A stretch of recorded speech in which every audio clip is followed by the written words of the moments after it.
जेवण म्हणजे फक्त पोटभरणं नसून ते चविष्ट आणि आरोग्यदायी हवं. म्हणूनच साई जीवन कोल्ड प्रेस्ड ऑइल बनवलंय सर्वोत्तम शेंगदाण्यांपासून. ना केमिकल्स ना उष्णता, झिरो कोलेस्ट्रॉल आणि ट्रान्सफॅट फ्री. प्रत्येक थेंबात शुद्धता, चव आणि आरोग्य. म्हणजेच तुमच्या हृदयासाठी आणि कुटुंबाच्या आरोग्यासाठी उत्तम.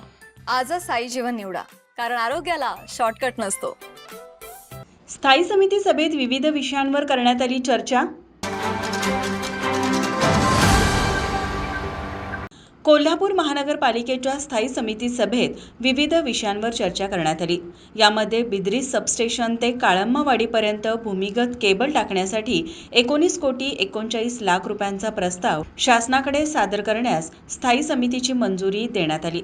पावसाळ्यापूर्वी पॅचवर्कची कामे पूर्ण करण्याची मागणी नगरसेवक अमर समत यांनी केली. तसेच शहरातील हातगाड्यांवर कचरा टॅक्स गोळा करणार होता, त्याचे काय झाले विचारले. त्यावेळी प्रति हातगाडीस महिना 400 रुपये प्रमाणे पावती करण्यासाठी आरोग्य निरीक्षकांना सूचना दिलेल्या असून पुढील बैठकीस वसुलीची आकडेवारी सादर करणार असल्याचं सांगितलं. नालेसफाई, सेव्हिंग ब्लॉक, कचरा उठाव अशा विविध मागण्या सदस्यांनी सभापती विशाल शिराळे यांच्याकडे केल्या.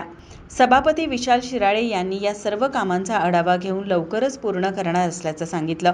शहरामध्ये कोणत्याही कंपनीला खुदाई करताना स्थायी समितीची परवानगी आवश्यक करण्याचे आदिल फरास यांनी सांगितले. यावेळी इंद्रजित बोंद्रे यांनी दुधाळी येथील धुण्याच्या चावीचे पाणी सुरू करणार होता, त्याचे काय झाले असे विचारले असता राजघाट जवळ जुन्या पद्धतीचा व्हॉल्व्ह आहे, तो सुरू करण्यासाठी तांत्रिक व्हॉल्व्ह सोडायला कर्मचारी लागणार आहे.